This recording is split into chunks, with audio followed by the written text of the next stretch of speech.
Didier Deschamps a-t-il déjà mérité de prolonger? Il dit oui, Raymond Domenech. Non, Ludovic Obraniak. Le président, on va trancher. Moi, c'est quand même finaliste de l'Euro, tu vois, champion du monde. Bon, il perd au tir au but contre la Suisse. Il gagne la Ligue des Nations contre deux grosses nations. Et je suis Raymond aussi, même si on n'a pas joué encore contre des monstres. Donc pour moi, ça va dépendre aussi. Je serai plus de tenir compte de la nature du match contre l'Angleterre que du résultat final pour le prolonger. Parce que c'est vrai qu'il a encore, il a suivi les indications de Jomikou. C'est une équipe jeune, c'est une équipe, tu vois bien, qui le suit. Tu vois bien qu'il a créé encore une sorte d'élan avec des blessés et pas n'importe lesquels. Je veux dire, Benzema, Kanté, Pogba... Tu vois l'enfer, et Varane sur une jambe et demie, tout ça et tout. Il fait le taf. Moi, en plus, il a changé aussi en 2018. Bon, on connaît le style de jeu. Et là, il est complètement différent, avec un Griezmann retrouvé. Il s'adapte aux situations et tout. Si la France fait un grand match contre l'Angleterre et perd un peu contre le cours du jeu, parce que ça peut arriver, tu le prolonges. Donc moi je dis que c'est France-Angleterre qui sera le juge de paix pour le prolonger ou pas l'élimination. Et en ce sens, je rejoins Raymond. On va perdre, mais... Quand ça veut pas... Mais je pense... Ça veut pas... Sébastien Tarago, votre avis nous intéresse. Parfois, vous avez une connaissance un peu plus aiguisée, en tout cas que la mienne, des arcanes de les fédérations. Tout d'un coup, Noël Le Graët nous sort cette phrase en disant « on change un peu la règle du jeu, enfin on la modifie, l'idée d'une prolongation ». Il l'avait dit avant cette interview dans le Figaro. Hein. Oui, il avait dit, si c'est avant, on parle. Non, il l'avait dit. Comment vous interprétez ça, Sébastien ? Je suis pas surpris. Moi, j'ai un petit pari en cours depuis le début de la compétition sur le fait que Deschamps prolongera s'il est en quart de finale.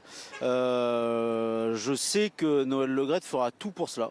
Voilà. Donc, si Noël Le Graët est en moyen et en mesure de prolonger Didier Deschamps, il prolongera Didier Deschamps. Voilà. Donc, à part si, parce qu'il y a eu les grandes rumeurs qui circulent en ce moment, oui, vous allez voir ce que vous allez voir. Noël Le Graët, il va se faire sortir après la Coupe du Monde. Il y a trop de problèmes, il y a trop d'histoires. Moi, je pense qu'il ne faut pas sous-estimer la puissance de Noël Le Graët et son intelligence politique. Donc il n'est pas encore parti et voilà, c'est son entraîneur idéal à Noël Le Graët. On l'avait rencontré pour notre dernier documentaire sur l'équipe de France 2018-2022, il ne s'en cachait pas et il trouve que Didier Deschamps est rassurant, il aime fonctionner avec lui et il sait que si jamais il change, ce ne sera pas forcément le cas. Et lorsque je lui avais posé cette question, il m'avait dit « mais vous pensez à qui si jamais ça change ?» Je lui ai dit, évidemment, il était taquin, hein, il savait ce que j'allais lui dire. Et je lui avais dit, Zidane, par exemple, ce sera peut-être moins confortable pour vous. Et il avait dit, oui, ce sera peut-être moins confortable pour moi. Et Didier Deschamps me rassure. Sébastien, question de Ludovic Obraniak. Je voudrais sortir juste un peu Noël Le Graët du contexte. C'est-à-dire, la question, c'est, Deschamps a-t-il déjà mérité de prolonger? Oui, donc, il y a la notion de mérite. Est-ce que sortir en quart de finale contre les Anglais, après vous allez me dire, ouais, match, pas match, est-ce que sortir en quart de finale contre les Anglais, après avoir été éliminé en huitième de finale contre les Suisses, t'as raison. Est-ce que cette notion de mérite, pour Seb, elle existe. Voilà. Sébastien ? Non, oui, j'entends Ludovic. Moi, je répondais juste à la question d'Olivier. Après, le mérite dans le sport, bon, on pourrait en discuter. On pourrait en discuter pendant 5 ou 6 heures. Je pense que ce serait passionnant. Mais la seule chose que je vois, c'est qu'il a repris la main. Voilà, il a repris la main. Parfois, il a été aidé par les circonstances. Je pense que mine de rien, le départ de Karim Benzema que personne ne souhaitait et que lui-même ne souhaitait pas non plus, il lui a permis de faire des choix plus simplement en fait, parce que ça aurait été compliqué sinon. Voilà. Et alors. Grâce à son talent et parfois grâce aux circonstances, il a réussi à reprendre la main sur son groupe avec des éléments très jeunes parfois, d'autres plus anciens et l'atmosphère est bonne. Donc ça c'est un constat. Et puis il y a aussi autre chose, c'est que toi Ludovic, je crois, comme moi d'ailleurs, je me mets vraiment dans le lot, on était très critique envers Didier Deschamps par rapport à son jeu. On en avait marre. Moi 2018, ça m'a pas plu du tout. Mais là, je constate quand même qu'il a changé. et qu'il y a 4 joueurs offensifs, c'est plutôt plaisant. Je pense que c'est déséquilibré. Moi, je ne les voyais pas aller au bout à la base avec cette équipe-là parce que pour moi, ça manque un tout petit peu de talent à certains postes. Mais j'adore voir jouer cette équipe. Et donc ça, c'est quelque part aussi grâce à lui. On dit sur ce que vous venez de dire, est-ce que là, on est en train d'assister à une équipe de France qui nous plaît, qui joue, qui est enjouée, tout ça. C'est juste les circonstances, c'est juste l'équipe d'un tournoi, ou alors c'est un mouvement de fond avec Didier Deschamps, prendre des pincettes. Oui, j'entends bien. Moi, sur cette question-là, si on s'en tient à ce qui a été fait pour l'instant, de manière factuelle, c'est que bon, tu as battu l'Australie, alors avec la manière, mais bon, tu n'as battu que l'Australie. Oui. Le Danemark est vraiment très mauvais sur ce tournoi, on l'a vu. La Tunisie, c'est un match sacrifié, et tu as eu, à mon avis, le plus faible huitième de finaliste. Mais moi, je dis aussi à chaque fois, mais cette équipe, dans sa façon de le faire, me plaît. Moi, c'est une équipe qui me donne de l'élan, un élan que je n'avais pas trop vu chez Didier Deschamps sur l'ensemble de son mandat, alors que les résultats, pour le coup, ils sont irréprochables. On ne peut pas dire le contraire. Moi, c'est pour ça que je fais de ce match contre l'Angleterre, en fait, pour moi, le révélateur. C'est-à-dire qu'au-delà de savoir est-ce qu'ils vont passer, pas passer, voilà, c'est ce que je te dis. Exactement. Pour moi, c'est ça qui va nous dire, la véracité de ce qu'on a vu avant, sur le fond comme sur la forme. C'est-à-dire tant sur le niveau qu'on suppose être le meilleur, le deuxième plus impressionnant. Mais tu seras d'accord avec moi que si la France fait un super match, mais tu peux faire un super match, il peut faire sortir, taper 2 fois sur le poteau, etc. Et enfin, il peut faire un gros match aussi. Alors qu'est-ce que tu fais? Moi, je pense que tu dois tenir compte du jeu contre l'Angleterre. Exactement, je suis complètement d'accord. Pour moi, on n'est pas juste sur une histoire de résultat, parce que moi, si tu es nul contre l'Angleterre et qu'il te fait éliminer en demi-finale en étant nul, alors tu es en demi-finale. Qu'est-ce qui nous passionne pour l'instant? Qu'est-ce qui nous passionne pour l'instant dans cette équipe de France jusque-là? Parce qu'elle n'a pas battu d'adversaire pour l'instant bouleversant. On ne se dit pas, waouh, tu es sur un truc, une épopée. Ce qui nous séduit pour l'instant, c'est ce qu'on voit, la façon de faire. On est tous impatients de voir les matchs de l'équipe de France cette année. Est-ce que ce qu'on voit, on en parlait. Mais on a envie de l'étalonner contre l'Angleterre. Non, mais est-ce que ce qu'on voit, c'est finalement par défaut, finalement, parce que si tu as Benzema,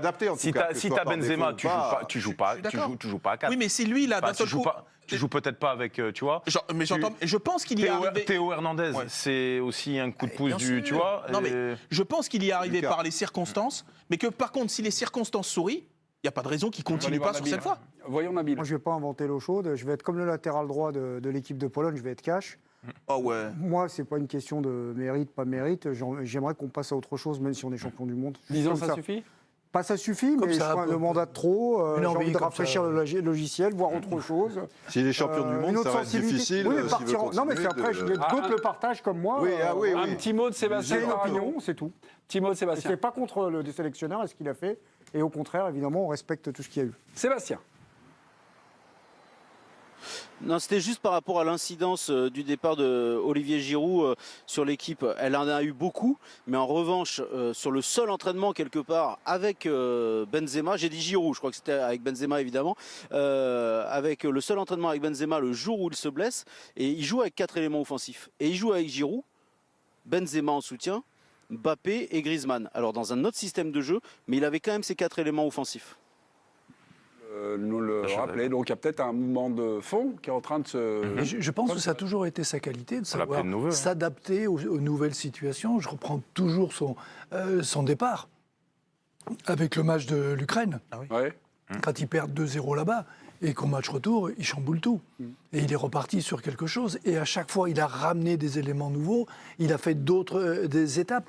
Et il ne s'est jamais enfermé dans une impasse. Il a su évoluer. Il a eu des circonstances, des joueurs qui sont arrivés, si on veut. Mais il y a des nouvelles générations. Il faut les intégrer. Même étonnamment parfois. Et, oui, mais en 2018, les 2 latéraux, normalement, il doit jouer avec Sidibé et Mendy. Et finalement, il joue avec les 2 autres qui se révèlent être Mais parce que les deux autres sont dans la capacité de Oui, jouer mais il aussi. fallait faire les choix. Ah oui. Il fallait faire. Et à chaque fois, il a su faire les choix. Moi, c'est pour ça que je dis, il n'est pas usé. Il est en évolution permanente. Et il a cette capacité à rebondir chaque fois. Comme dit Sébastien fort justement, il a repris la main. C'est vrai qu'après l'Euro, il était vraiment sur un fil, quoi. Il a repris à partir. Et il avait avoué ne pas avoir tous les éléments pour comprendre cette nouvelle génération, j'en sais rien, enfin en tout cas ce groupe-là. Et d'ailleurs, c'est lui-même qui l'explique. Il s'est appuyé un peu sur son fils, peut-être pour comprendre les codes et pour reconnecter avec... Attendez. c'est ce qui a été expliqué. Mais qui reprennent la main et tout ça. Mais... Non mais vous savez, quand il reprend la main, il reprend la main à la mi-temps de la Belgique, parce qu'à la mi-temps de la Belgique, il est dehors. Oui, mais là, si on parle de ce mondial, Sébastien, pardonnez-moi, ça tombe sur vous, mais si on fait référence à la constitution même de sa liste, ça aussi. Il prend vraiment que 2 latéraux de métier avec les frères Hernandez. Et il nous le dit le 9 novembre sur TF1. C'est pas fameux, ça. Il nous le dit sur la liste à TF1, je vais jouer à 4, mais il prend vraiment que 2 latéraux de métier. Ouais. Donc on peut dire que Didier Deschamps est quelqu'un qui accommode bien les restes, mais franchement, il a parfois des lacunes. Pardon Sébastien, c'est pas une question, c'est un petit coup de colère. Sébastien, prenez la main. Je suis désolé, vous vouliez la main. Non, mais j'entends ce que vous dites et c'est vrai que moi, sa liste, j'avais pas trop compris certaines choses. Et voilà, et encore une fois, les circonstances lui ont plutôt été favorables au final, même si attendons de voir ce qui va se passer contre l'Angleterre. Non, je voulais juste réagir par rapport à ce que vous disiez sur sa méthodologie, sur le fait qu'il s'adapte. C'est une réalité aussi, parce que d'ailleurs Olivier Giroud l'a confirmé tout à l'heure en conférence de presse. Mais en fait, Didier Deschamps, là, sur cette compétition-là, il parle énormément avec les joueurs et avec les cadres et avec ceux qui vont jouer. Il multiplie les apartés et c'est assez apprécié de la part des joueurs. Je vous en parlais au début de la compétition, c'est très apprécié par Kylian Mbappé. Jamais la relation n'a été aussi fluide entre Didier Deschamps et Kylian Mbappé. Il a vraiment décidé de le mettre au centre de son équipe. Il a décidé que ce serait sa Coupe du Monde et il lui a en tout cas fait croire qu'il l'avait décidé et c'est très très apprécié de la part des joueurs. Donc ça, moi il m'a fatigué aussi, hein, Didier Deschamps, quand je regardais les matchs, parce que moi ce qui m'intéresse dans le football c'est le spectacle, hein. Moi c'est pas de gagner, je m'en fiche. Tant mieux si ça gagne, mais moi c'est pas ça. Je préfère que l'équipe de France perde en demi-finale plutôt qu'elle gagne comme en 2018. Et donc là moi je constate simplement qu'il y a une évolution et qu'il a su s'adapter, notamment à travers ses nombreuses apartés avec les joueurs. Adrien, quelques chiffres sur quoi? La carrière de Deschamps, sur quelques stats, je vous laisse. Une petite stat sur les historiques des sélectionneurs de l'équipe de France, puisque Didier Deschamps, c'est 136 matchs à la tête des Bleus. Sachez que s'il est prolongé, il pourrait battre le record absolu, qui date d'il y a très longtemps. Entre 1920 et 1954, à l'époque, c'était Gaston Barrault qui était directeur du comité de sélection. Il avait dirigé les Bleus pendant 4 Coupes du Monde notamment. Vous n'avez pas trouvé la photo de Gaston Barrault? Si, je l'ai trouvé, mais on n'avait pas les droits sur la photo. Donc d'accord. Qui gagne? Excusez-moi. Hop, les résultats s'affichent. Deschamps a-t-il déjà mérité de prolonger? Ça va. 45, 55? Ça va. Je la prends. Ce soir, je la prends. On va faire la fine bouche, je vais la prendre. Allez. Je pensais que ça serait plus compliqué. Giroud